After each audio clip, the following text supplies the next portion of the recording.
성경 말씀은 요한복음 11장 25절 26절 말씀입니다. 요한복음 11장 25, 26절 예수께서 가라사대 나는 부활이요 생명이니 나를 믿는 자는 죽어도 살겠고 무릇 살아서 나를 믿는 자는 영원히 죽지 아니하리니 이것을 내가 믿느냐. 이 말씀은 예수님께서 요단강 베다니에서요, 여리고성이 있고 건너편 베다니에서 예수님께서 유대인들을 피해 계시다가 감람산, 예루살렘 감람산 밑에 베다니에 사는 나사로, 그 다음에 마리아, 마르다. 이 나사로가 병들어 죽게 됐다는 소식을 받고 예수님이 바로 오신 거 아니고 이틀을 더 계시다가 이제 나사로에게 가자 하고 제자들을 데리고 이제 오시는 말씀입니다. 그때 예수님이 오신다는 말을 듣고는 누가 제일 먼저 마르다가 예수님을 만나러 이제 나갔습니다.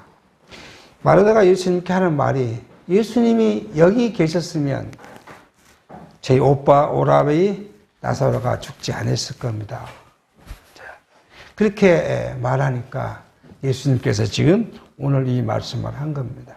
예수께서 가라사대 나는 부활이요 생명이니 나를 믿는 자는 죽어도 살겠고 무릇 살아서 나를 믿는 자는 영원히 죽지 아니하리니 이것은 내가 믿느냐? 이렇게 지금 예수님께서 마리다에게 질문하시면서 예수님이 생명의 부활이심을 우리로 믿게 하신 이 사역을 우리가 지금 요한복음 11장에서 하고 계신 것을 살펴갑니다. 오늘 이제 부활절이라고 이야기를 합니다. 그래서 세계 각국이 오늘을 부활절로 지킵니다. 물론 히랍 정교회나 러시아 정교회는 이 부활절 날짜가 우리하고 조금 다릅니다. 부활절이 딱 날짜로 정해져 있고 자꾸 바뀌는 것은 유대 원력을 중심으로 해서 태양력으로 이렇게 변화를 시키면 날짜가 좀 이렇게 바뀐, 그래서 이제 날짜가 주로 4월 첫 주 아니면 둘째 주, 어떨 때는 3월 마지막 주 이렇게 좀 왔다 갔다 하기는 합니다. 또는 그 로마 가톨릭에서는 또 이 로마 가톨릭 쪽에 다른 종파에서는 이 날을 또 다른 날로 정해서 지키기도 합니다. 어쨌든 이 지키는 이유는 예수님의 부활을 이제 기념하기 위해서 예수님의 이 부활절을 이제 지켜 나갑니다. 그런데 예수 그리스도의 성육신과 그다음에 예수님께서 하나님 나라 사역, 성육신과 하나님의 나라 사역, 그죠? 예수님께서 우리가 이제 쭉 살펴갈 것인데요. 예수님께서 이게 성육신이잖아요. 예수님께서 육체를 입고 오셨다. 그리고 예수님께서 30년간 이제 사생활을 하셨다가 공생애 지금 이제 3년 6개월간 공생애를 하는데 이 공생애 동안에 하신 일이 뭐예요? 하나님 나라 사역을 하죠. 그러니까 성육신과 하나님 나라 사역, 이 일이 곧 그리스도의 고난, 죽으심, 그리고 부활, 승천, 이 모든 사역의 정점이 뭐였겠어요? 부활이라는 것이죠. 예수가 그리스도이심, 그리고 하나님의 아들이라는 것을 그 정체성을 부여하는 것 또한 그리스도의 부활. 그리스도의 부활이 없으면 예수가 하나님의 아들일 수도 없고 하나님의 나라를 성취할 수도 없는 일이죠. 그러니까 예수님의 부활이 이만큼 이제 중요합니다. 그래서 성경은 예수님의 부활에 대해서 여러 번으로 이야기하고 여러 부분으로 증거합니다. 그 부분을 오늘 몇 가지 부분으로 살펴서 이제 말씀을 나눠보고자 합니다. 기존 교회에서는 예수님의 이 부활에 중점합니다. 그래서 예수님의 부활을 기념하기 위해서 어디요? 우리에게는 고난주간이다. 이런 걸 설정했고 일주일간 고난주간을 이제 설정해서 지키게 합니다. 그래서 이날은 뭐예요? 이 한 주간은 육체적인 욕망을 조금 내려놓고 그리고 이제 그리스도의 고난에 우리가 참여해 본다. 그래서 이게서 그리스도의 고난에 참여하는 것을 통해서 뭘 하고자 하냐 하면 거룩한 생활을 하고자 해요. 자, 이게 이제 기존 신학에서 하는 일입니다. 자, 그러니까 모든 것을 어디에 결집을 시키냐 그러면 예수께서 우리를 위하여 몸에 순환 고난 당하시고 그리고 십자가에 죽으시고 그리고 죽으신 후에 부활하시고 여기 모든 일들을 중점에 봅니다. 자, 그러다 보니까 무슨 신학이요? 조직 신학. 예. 다른 말로 하면 교의 신학이라고 하죠. 에서는 그리스도의 오심, 성육신으로 시작해서 여기까지의 일을 뭘로요? 인간의 구원의 목적이 있음을 이제 이야기해요. 자, 그래서 예수님께서 우리를 위해서 구원하셨다. 자, 그렇게 이야기를 합니다. 자, 이렇게 말하면 이제 전제 조건이 된 것이죠. 우리는요, 어떻게 하냐. 우리는 그렇게 생각하는 거죠. 예수 그리스도의 죽으신 부활이 중요치 않다는 것이 아니에요. 이게 굉장히 좀 뒤에서 다시 한번 살펴보겠지만 예수의 부활이 뭘요? 하나님 나라 사역의 완성이에요. 그러니까 이것처럼 중요한 것이 없어. 그런데 성경은 예수 그리스도의 부활의 목적이 어디에 있다고요? 인간의 구원에만 있는 것이 아니라는 거예요. 우리는 여기에 이제 우리가 관심을 가지는 거예요. 그러니까 예수님이 죽으시고 부활하시면 우리를 구원하신 것 분명히 맞습니다. 그런데 모든 성경의 목적, 예수님 오신 목적이 이것에 있다고 하는 조직신학과 아니다 하는 성경신학의 차이가 있다는 거죠.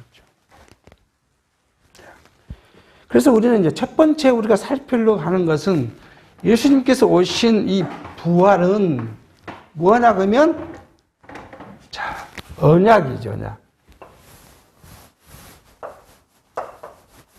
하나님께서 우리에게 약속하신 언약의 첫 번째 성취라는 거예요.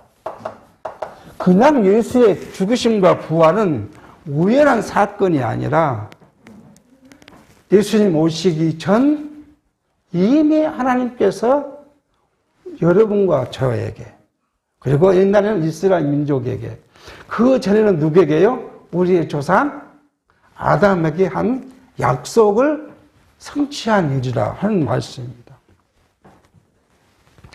그러니까 이렇게 가지 않으면 결국 어디에 문제가 오냐 그러면 이 하나님의 나라 이것의 완성이 어디로 가버리고 없어요. 그래서 우리가 하나님의 나라에 완성된 자로서 여러분과 제가 살아가는 이 삶이 어디 숨겨져 버리고 뭘만 내가 예수님 믿고 구원을 받아야겠다. 죄를 짓는 문제에 내가 고민을, 그것에 함몰이 되고 만다는 거예요. 그래서 죄와 구원, 이 두 가지에 함몰되어 살아갑니다. 여러분, 우리가 기존교회 살아갈 때 이 두 가지에 살았어요. 교회 나오면 뭘 해요? 일주간 내에 지었던 죄를 회개하는 거고. 죄를 회개하면, 그 다음에 하나님 나를 용서해 줄 것이다. 그 마음으로 또 교회 문을 나가고 일주일을 살고. 그렇게 살아왔어요. 근데 하나님은 우리를 그렇게 살라고 하시지 않을 성경은. 우리를 어떤 신분으로 살아가라고요? 하나님의 아들로. 하나님 나라 천국의 백성으로. 그러면 어떤 사람을 살아야 돼요? 즐겁게 기쁨으로 살아가는 거죠. 그런데 기존 신학이 조직 신학 안에서는 이 하나님 나라 백성으로 살아가는 기쁨보다는 이게 죄 용서를 받고, 내가 죄 용서를 받은 건 사실이에요. 죄를 용서받지 않으면 내가 하나님 나라 백성이 될 수가 없어요. 하나님 아들로 인정을 받을 수가 없어요. 그러니까 이게 굉장히 중요한 거죠. 근데 그걸 누가 이루셨다고요? 예수께서 이루어놨다는 거예요. 그러니까 내가 예수의 몸에 붙어있는 자로서 내 그러한 신분을 가지고 내 일생을 살아가는데 죄에 대한 고민보다는 무엇에 더 큰 기쁨, 하나님 나라의 백성이 됐다는 더 기쁨이 더 크고 그것으로 내가 살아가는 정체성이 된다는 거예요. 그래서 예수께서 이제 죽으신 이 이유가, 사도 바울은 뭐냐 그러면, 이게 언약이 성취됐다는 말을 사도 바울은 성경대로라고 말합니다. 고린도전서 15장 3절 4절에 그렇게 말합니다. 내가 받은 것을 먼저 너희에게 전하노니 이는 성경대로 그리스도께서 우리를 죄를 위하여 죽으시고 장사 지낸 바 되었다가 성경대로 사흘 만에 다시 살아나사, 그렇게 말합니다. 그러니까 예수 그리스도의 죽으심, 부활, 이 모든 것은 뭐예요? 성경이 말씀한 대로 죽으셨다가 살았다는, 그게 뭐예요? 그게 바로 언약과 성취라는 거예요. 이미 저지난 시간에도 우리가 한번 이야기를 했던 것이 있습니다. 이 예수님의 부활과 죽음은 하나님의 영원하셨던 계획과 작정 섭리 안에서 있었다는 거잖아요. 자, 이걸 어떻게 영원한 작정과 계획 섭리인가 하는 것을 지금 우리가 한번 살펴보면, 창세기 3장에서 우리가 이미 잘 알고 있듯이 아담이 범죄하고, 아담이 범죄해서 이제 숨으니까 하나님께서 아담을 찾고, 아담의 죄를 사하시는, 그러니까 죽었다가 살아나는 거죠. 죄를 사하시는 증표로 뭘 줘요? 짐승의 가죽을, 옷을 입혔대요. 짐승의 가죽이라는 것은 뭘 희생해야 돼요? 짐승이 희생해야 돼요. 자기 피를 흘려야 돼요. 그리고 이제 죄를 덮고 뭐예요? 다시 살리는 것을 이야기해요. 이때부터 지금 하나님께서는 뭐예요? 이 언약을 계획하셨어요. 이걸 이사야에서는 뭐라고 하냐면, 내가 시초부터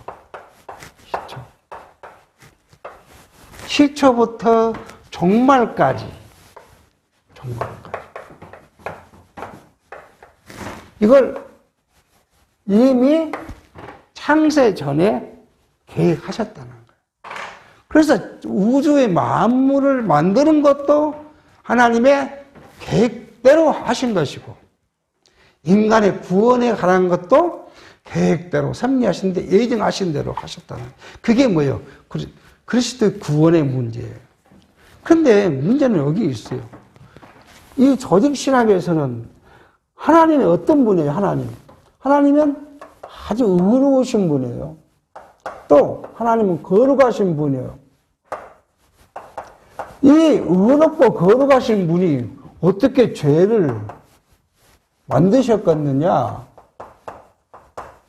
하는 거예요. 죄를. 이분은 이렇게 할 수가 없다. 그러니까 죄는 누가 지었어요? 아담이 짓고, 아담이 죄를 범하니까 죽는 거 아니에요. 약속대로 죽어야 되잖아. 내가 선악과를 따면 너 정령 죽으리라 했으니까. 그러니까 하나님이 고민이 생긴 거예요. 내가 이거 하나님 나라 에덴 동산에서 아담을 편하게 살라고 했는데 아담 이놈이 뭐예요? 죄를 범해버리네.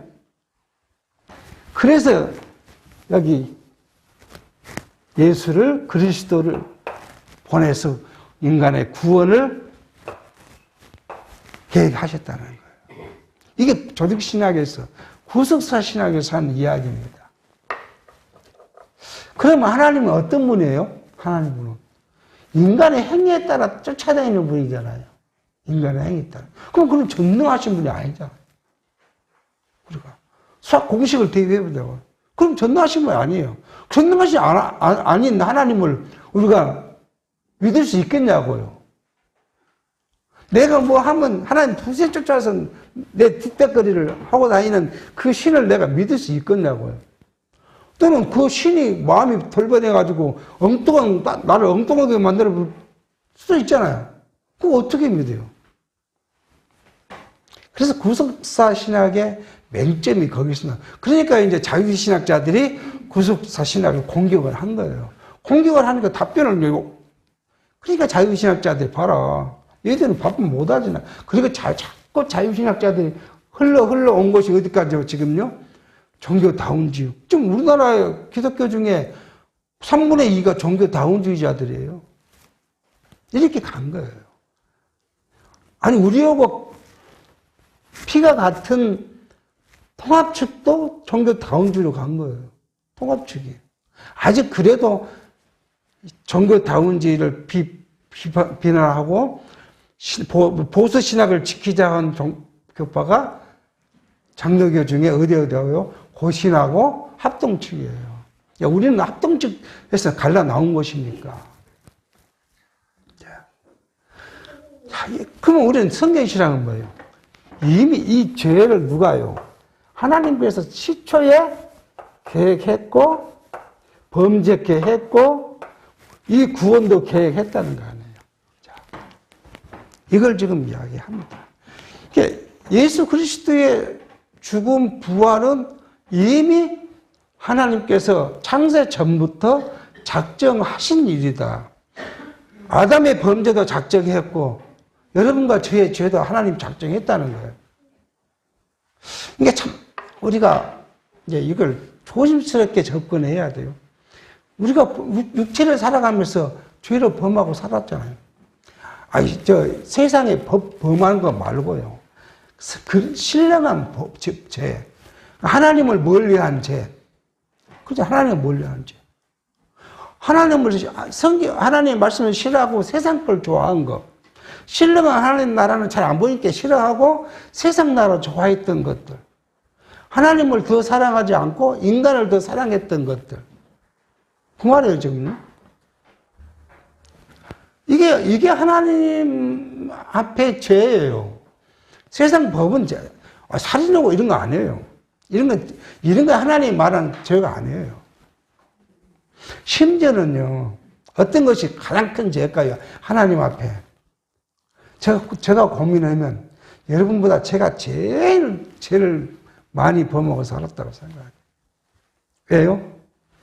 제가 이 일상생활하면서 뭔가를 맨날 계획하고 그 계획대로 되는 거 아내가 실행되었는지 확인하고 안 되면 또 내가 수정해가지고 또 계획 배포하고 맨날 그 짓만 수십 년을 했다는 거 아니겠어요? 그 말은 뭐만 다른 말로 뭐냐면 내가 한 것이 옳다는 거 아니에요. 내가 곧 선이에요. 내 생각이 선이에요.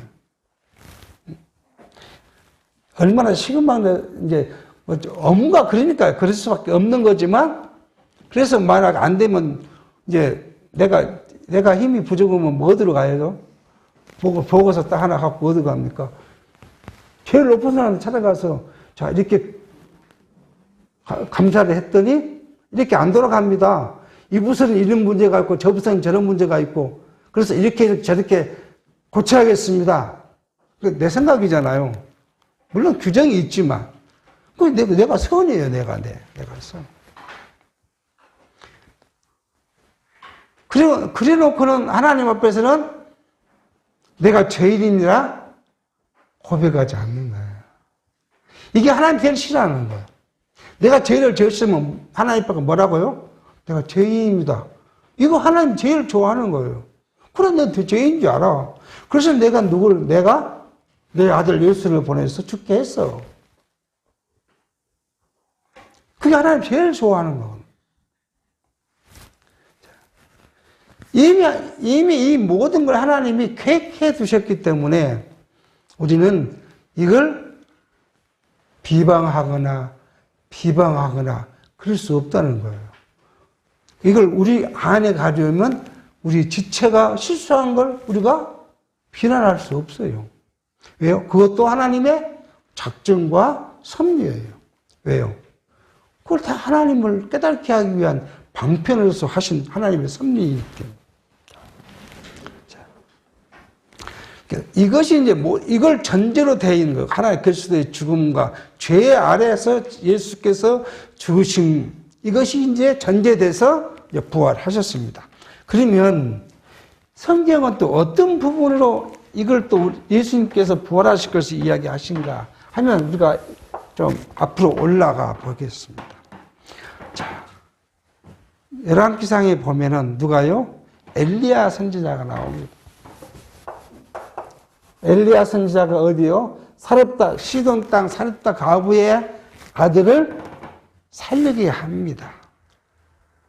그런가 하면 다니엘서에 오면 다니엘에게 하나님께서 명령을 하게 하는데 뭐요? 에스겔 골짜기에서 마른 뼈들이 완전 마른 뼈가 골짜기를 이루고 있는데 하나님께서 물어봅니다. 내가 저들을 명하면 쟤들이 살 것 같느냐? 다니엘이 우리 생각에는 살 것 같습니까? 아닐 것 같습니까? 아니, 우리 생각에는 살 수 없어요. 그리고 다니엘에게 생기를 부른다라고 명령합니다. 그러니까 그 골짜기들이 뼈가 붙고 그 위에 힘줄이 생기고 살이 붙고 그리고 거대한 군대를 이루게 합니다. 이게 뭐예요? 완전 죽어있는 상태에서 하나님의 생기가 들어가면 살아날 것을 말씀하고 있습니다. 또 한 가지는 뭐예요? 여기 이제 성경으로 보면 요나서가 뒤에 있지만 실제로 성경에 기록된 것은 앞에 기록된 것이죠. 요나의 3일간 물고기 뱃속에서 있었던 것. 예수님이 직접 그 말씀, 이 악한 세대가 표적을 보아나 내가 요나의 표적 외에는 내가 보일 것이 없다. 그렇게 말씀합니다. 이러한 구약의 약속대로 누가요? 예수께서 부활하셨다. 성경대로 부활하셨다 하는 말씀을 지금 이야기합니다. 그런데 성경은 이것만을 이야기하지 않아요. 우리가 이것만 갖고 성경대로 성취됐다 말할 수 부족하죠, 근거가. 자, 그러면 예수님께서 죽으실 과정, 성육신 후에 죽으실 과정을 살펴보면 첫 번째로 누구에게 배반당했어요? 자기 제자에게 배반당하고 또 유대인, 동족에게 배반당했어요. 이것 또한 시편 기자로 예언하게 합니다. 나의 신뢰하는 바, 내 떡을 먹던 나의 가까운 친구도 나를 대적하여 그 발꿈치를 들었나이다. 자기가 떡을 같이 먹은 자가 자기를 배반한다는 거예요. 예수님과 떡을 같이 먹던 가룟 유다가. 예수님이 뭐라고요? 나와 떡밥을 같이 넣은 이자가 뭐라고? 나를 팔자다. 그렇게 예수님이 말하죠. 그런가 하면 시편 55편 12절에 나는 나를 책망하는 자가 원수가 아니라 원수일진데 내가 참으리라. 나를 대하여 자기를 높이는 자가 나를 미워하는 자가 아니라 미워하는 자일진데 내가 그를 피하여 숨었으리라. 이 말이 좀 어렵죠? 이게 쉬운 말을 번역하면 이렇게 한다. 나를 배반한 자가 차라리 내 원수였다면 내가 견딜 수 있을 것이라. 나를 미워하는 자가 차라리 나보다 잘났다고 자랑하는 내 원수였다면 나는 그들을 피하여 숨기라도 하였을 거니라. 그 말이에요. 그리고 나서 13절. 그가 곧 너로다. 나의 동료, 나의 동무요, 나의 가까운 친으로다. 우리가 같이 재미롭게 의논하며 우리와 함께 하나님 집 안에서 다녔도다. 우리가 생각해보면 누가요? 바로 예수님의 제자인 가롯이 예수님보다 더 나았다, 잘생겼다, 더 훨씬 했다면 내가 차라리, 또는 내 원수가 나를 팔았다면 내가 이해하겠는데, 누가요? 자기 제자가 파는. 그렇게 지금 시편 기자는 예언하고 있습니다. 또요, 예수님의 모욕당하실 것도 이야기합니다. 시편 22편 6절에 나는 벌레요 사람이 아니라 사람의 해방거리요 백성의 저런거리이다. 나를 보내는 자는 다 비웃으며 입술을 삐죽이고 머리를 흔들며 말하되 이사야 50장 6절에는 나를 때리는 자들에게 내 등을 맡기며 내 수염을 뽑는 자에게 나를 뺨을 맡기며 수욕과 침뱉음을 피하려고 내 얼굴을 가로치 아니하였느니라. 그렇게 말합니다. 그러니까 이 말은 이제 수염을 뽑았다는 거 얼마나 큰 모욕입니다. 이런 모욕을 받을 것을 이미 이사야 선지자로 예언한 것입니다. 그대로 예수님 어떻게 했다고요? 예수님 홍포를 입히고 가시면을 쓰고 자 그렇게 말합니다. 마태복음 27장 28절 그의 옷을 벗기고 홍표를 입히며 가시멜로관을 엮어 그 머리에 씌우고 갈대를 그 오른손에 들리고 갈대를 들을 때는 뭐예요? 지팡이를 들어야 되는데 아주 약한 갈대를 들어놓고 그런 내가 유대인의 왕이냐? 우리의 지도자나? 비웃었다는 거잖아요. 그에게 침뱉고 갈대를 빼앗아 그의 머리를 치더라. 희롱을 다한 후에 홍포를 벗기고 도로 그의 옷을 입혀 십자가에 못 박으려고 끌고 가니라. 그렇게 말합니다.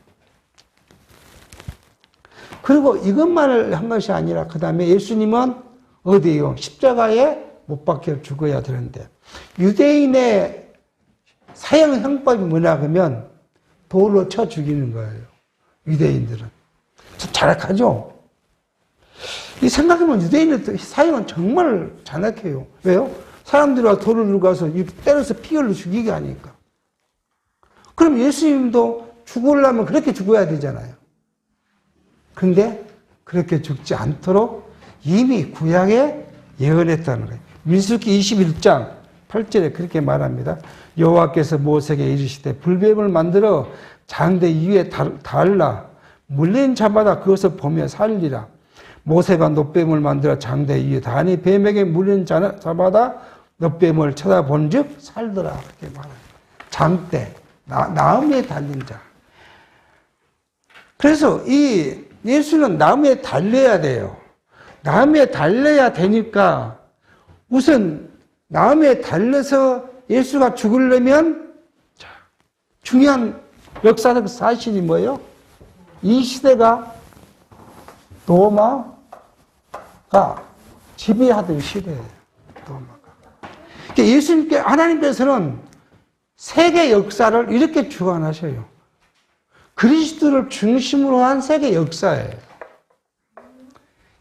또 다른 말로 하면 이스라엘을 중심으로 한 세계 역사예요. 우리 구약에서 우리가 공부했어요. 하나님께서 신명께서 어떻게 해요? 이스라엘 민족에게 너희들이 가나안 땅에 들어가면 잘 먹고 잘 살 거다. 편안할 거다. 그러면 너희가 나를 버리고 이방신을 섬기면 내가 너희를 때릴 것이다. 뽑아서 버릴 것이고 흩어버릴 것이고 눈을 뽑힐 것이고 너희 아들들은 종이 될 것이고 그렇게 예언한 대로 바벨론에 속박 돌아갔죠. 그리고 바벨론을 어떻게 한다고요? 쳐 때려요. 이사야에서는 뭐라고요? 엘람을 저주하고 아람을 저주하고 그 다음에 아스르를 저주하고 바벨론을 아직 바벨론이 있기 전에요. 바벨론을 저주하고, 그리고 바사왕을 세울 것이라고 이야기. 이대로 성경이 돌아갑니다. 누구를 위해서요?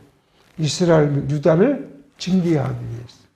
이 세계 역사가, 당시 세계 역사가 그 문화가 세계 역사였는데 세계 문화가 그렇게 돌아갑니다.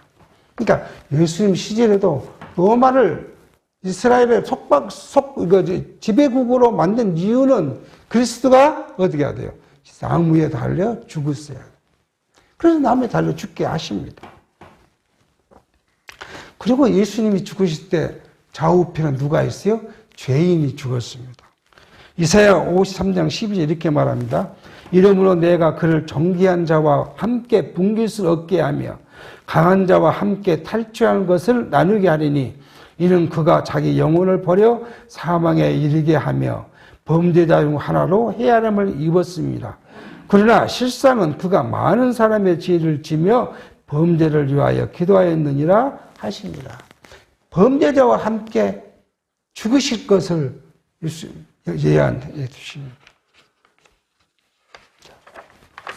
그리고 예수님의 부활을 이제 시편 16장 10절 이리 말합니다. 이는 내 영혼을 음부에 버리지 아니하시며 주의 거룩한 자로 썩지 아니하실 것임이니이다. 주께서 생명의 길로 내게 보이시니 주 앞에는 기쁨이 충만하고 주의 우편은 영원한 즐거움이 있습니다. 그러니까 예수가 죽음 속에 있지 않고 썩지 아니하실 것을 이야기하고요. 부활하실 걸 이야기하고요. 그리고 부활 후에 승천하셔서 영원한 나라에서 있을 것을 지금 이야기합니다. 그리고 시편 49편 15절에 하나님은 나를 영접하시리니 이러므로 내 영혼이 음부의 권세에서 구속하리라 셀라. 구속해 음부의 죽음에서 구속할 것을 이야기합니다. 이렇게 예수님께서 예언대로 성취하신 일을 이야기합니다. 두 번째로 예수께서 부활하신 이유는 그것은 우리가 첫 번째 성취하신 거고요. 첫째는 언약대로 성취하신 거. 두 번째는요. 자, 예수님이 부활하심으로써 예수님이 누구예요? 하나님 아들 그리고 그리스도 합정이죠. 자, 예수가 부활했다는 사실은 뭐예요? 로마서 이렇게 말합니다. 로마서 1장 4절에 성결의 영으로는 죽은 가운데서 부활하여 능력으로 하나님의 아들로 인정되셨으니 곧 우리 주 예수 그리스도시니라. 그렇게 말합니다. 부활이 뭘 했다고요? 예수가 하나님의 아들 그리스도로 인정받았다는. 예수가 부활하지 않았으면 아무리 예수가 육체적으로 우리를 위해서 죽었다고 이야기를 하고 뭐 해도 우리하고는 관계없는 자죠. 부활함으로 하나님의 아들이 됐다는 것과 하나님의 아들이시기 때문에 그리스도라는 사실을 우리에게 확증해 준 사건이라는 이야기를 합니다. 부활은 예수께서 하나님의 아들 그리스도이심을 확정한 무의한 역사적 사건입니다. 이걸 지금 시편 기자는 시편 2편 7편부터 이렇게 말합니다. 내가 영을 전하노라 여호와께서 내게 이르시되 너는 내 아들이라 오늘날 내가 너를 낳았도다. 내게 구하라. 내가 열방을 유업으로 주리니 내 소유가 땅끝까지 이르리라. 내가 철장으로 저희를 깨트리며 질그릇같이 부수리라 하시도다. 예수님을 하나님께서는 낳은 자기 아들이라 그렇게 말합니다. 자, 오늘 여러분과 저를 하나님께서는 뭐라고요? 여러분을 내 아들이라. 이것보다 더 큰 신분이 어디 있습니까? 세상에서 하나님의 아들, 하나님께서 우리를 하나님 내 아들이라고 인정했는데 누가 이것을 부정하고 부인할 수 있겠습니까? 그래서 바울은 뭐라고요? 적실이나 기근이나 괴로움이나 사망이나 무엇이든 누가요? 하나님의 사랑을 끊을 수 없다고요. 사단이 와서 우리를 하나님 앞에 우리를 뭐라 한다고 하나님의 사랑을 우리를 끊을 수 없다. 하나님의 사랑으로 우리를 아들 사오신 신분을 어느 누구도 우리를 빼앗아갈 자가 없어요. 이것을 혹시라도 빼앗으려는 거 한 사람이 있으면 그 사람이 누굴까요? 그 적그리스도예요. 한동안요, 이런 목회자들이 말했어요. 자, 목회자가 누구라고요? 성도의 영적 아버지라고.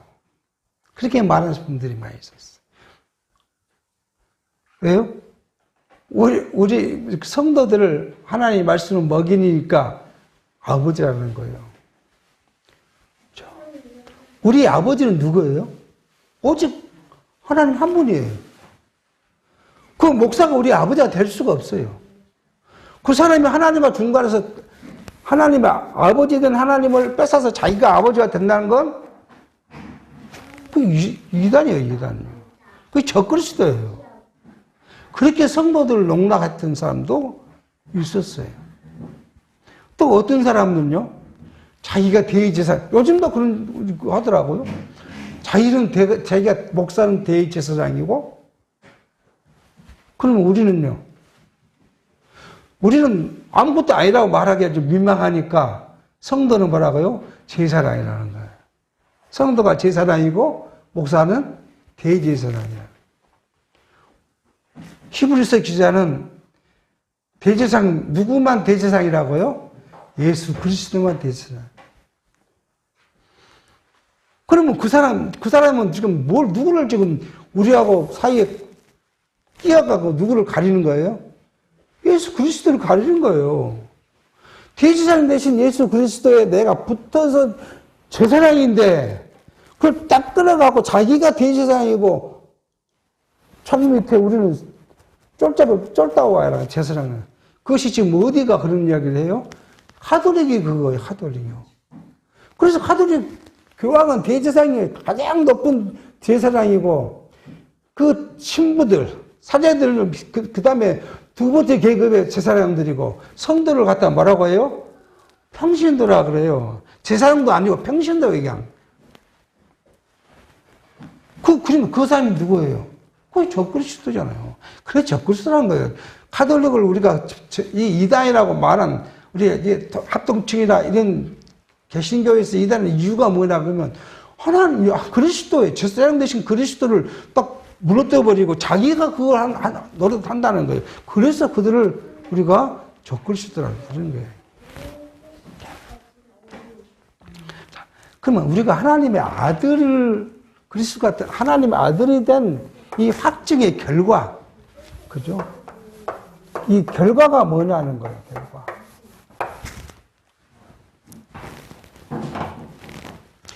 우리가 성경은 이렇게 말해요.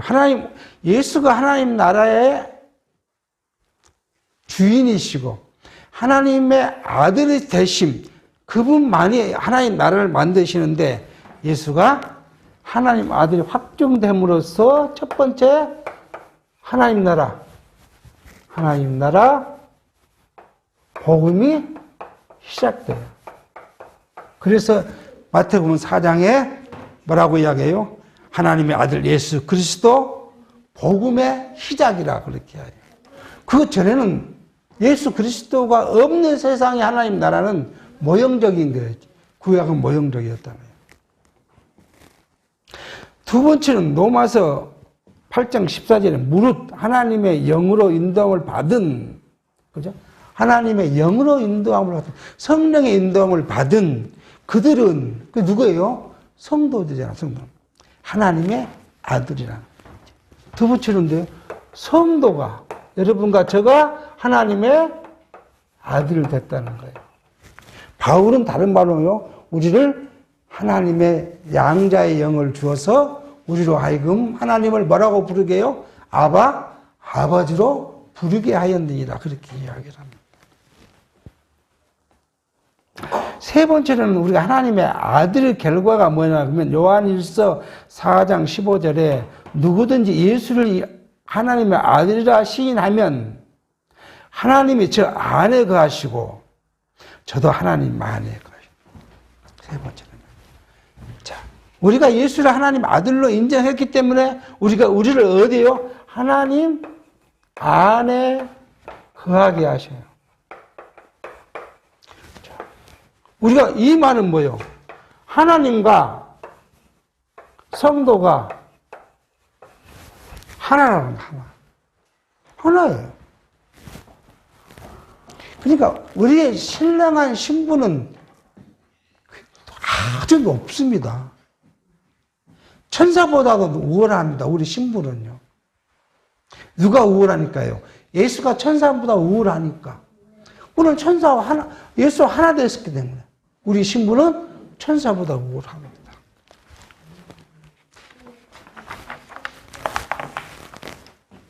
세 번째입니다. 셋째, 우리는 뭐예요? 그리스도의 부활은 우리로 영원한 생명을 줘요.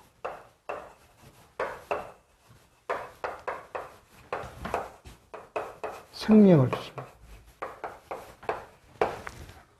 그리스도가 없이는 우리가 생명을 얻을 수 없죠. 요한복음 11장 20절 오늘 본문을 읽었던 생명입니다. 부르 살아서 나를 믿는 자는 영원히 죽지 아니하리니 라고 이야기합니다.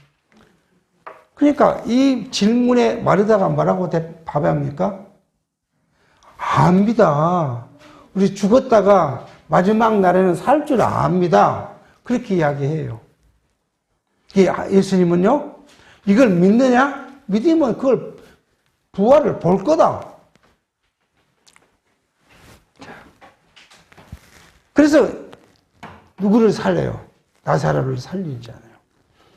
요한복음 5장 24절에 예수님께서 그런 말합니다. 내가 진실로 내게 이르노니 내 말을 듣고 나 보내신 이를 믿는 자는 영생을 얻었고 심판에 이르지 아니하나니 사망에서 생명으로 옮겼느니라. 그렇게 예수 그리스도 통해서 영생에서 생명으로 옮겼습니다. 시간이 좀 넘어가겠습니다. 네 번째.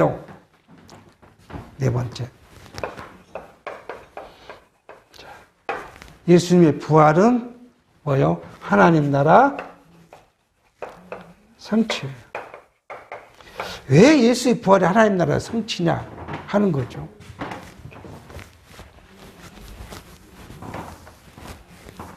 우리는 이 예수 오기 전까지는 모형적인 하나님의 나라, 구약 나라는 뭘로요? 제사를 통해서 속죄를 얻었어요. 속죄를 받아야 이 이스라엘은 하나님 나라, 다른 말로 다윗 왕국을 실행해 나갈 수 있었어요. 그런데 예수가 오셔서 죽으시고 이것은 부활을 이야기하고요. 부활은 결국 죄 아래 있는 택자들을 뭐해요? 속량하시잖아요. 속죄하여. 속죄를 통해서 뭐요? 천국을 이루어가죠. 이 속죄 없이는 천국 이룰 수가 없어요. 속죄 없어요. 그래서 예수 그리스도의 부활은 자기 택한 백성들을 속죄하고 영원한 하나님 나라를 이루어 가게 하십니다. 자, 쭉 넘어가겠습니다. 이 좀 시간이 없으니까요. 이러한 하나님의 이 모든 결과, 그죠? 이 모든 결과는 하나님의 크게 이야기하면 하나님의 사랑이 확정입니다. 세상에 누가 자기 생명을 대신 냈다는 사람 있을 수 없잖아요. 자기 생명을 대신 준 사람 없어요. 이 세상에는. 그런데 오직 하나님만 자기 생명을 주십니다. 로마서 5장 8절에 이렇게 말합니다. 우리가 아직 죄인 되었을 때에 그리스도께서 우리를 위하여 죽으심으로 하나님께서 우리에게 대한 자기 사랑을 확증하셨느니라. 그리스도가 누구세요? 하나님이시잖아요. 하나님이 이제 우리에게 나타나실 때는 아들로 나타나셔서 우리를 대신해 죽으셨어요. 그러니까 이것은 하나님께서 우리를 사랑하신 하나님 자기의 사랑을 확증하셨다고 이야기를 하고요. 요한일서 1장 4장 9절은 하나님의 사랑이 우리에게 나타난 바 되었으니 예수가 세상에 오신 것이 뭐냐면 하나님의 자기 사랑을 세상에 나타내는 거라는 하나님이 자기 독생자를 세상에 보내심은 저로 말미암아 우리를 살리려 하심이니라. 10절 사랑은 여기 있으니 우리가 하나님을 사랑한 것이 아니요 하나님의 우리를 사랑하사 우리 죄를 위하여 화목제로 그 아들을 보내셨습니다. 그렇게 말해요. 그러니까 성육신을 시작해서 구약의 모든 일들은 하나님이 저와 여러분을 사랑한 사랑의 확증이라. 진짜 사랑해 너를. 말로 하는 것이 아니라 내가 내 생명을 너를 대신해서 들었어. 그럼 내가 너를 사랑해. 아니, 내 생명을, 자기 생명을 대신 주신 하나님이 자기 백성들을 어떻게, 뭐라 하겠어요? 뭐라 하지 않아요. 죄 범하는 거요? 그건 내가 다 너희를 교육하려고 한 거야. 그러니까 내가 죄 짓다고 하면 무조건 너 이뻐. 그거예요. 그래서 우리는 이 세상을 살아가는데 편안한 마음을 갖고 살아갈 수 있고 평강을 누리할 수 있어요. 여러분, 부활주를 통해서 우리가 생각하는 건 예수 그리스도의 부활은 다 잊어버리더라도 하나님의 자기 사랑을 우리에게 나타내 보이신 확증이다 라는 사실을 기억하면 될 것 같습니다. 기도하겠습니다. 하나님 아버지, 부활주를 통하여 하나님의 사랑이 무엇인지 어떻게 나타난 바 되었고 그 결과가 무엇인지를 살폈습니다. 이 세상을 살아가는데 우리는 연약하여서 지시뜻대로 세상을 좋아하고 육체의 소욕을 즐거워하는 어리석음을 범하며 살아가지만 하나님의 사랑을 입은 저희들, 하나님의 택한 백성으로서 삶을 살아갈 때 참된 하나님의 아들로서의 평강한 마음을 가지고 살아가도록 섭리해 주시옵소서. 예수의 이름으로 기도합니다. 아멘.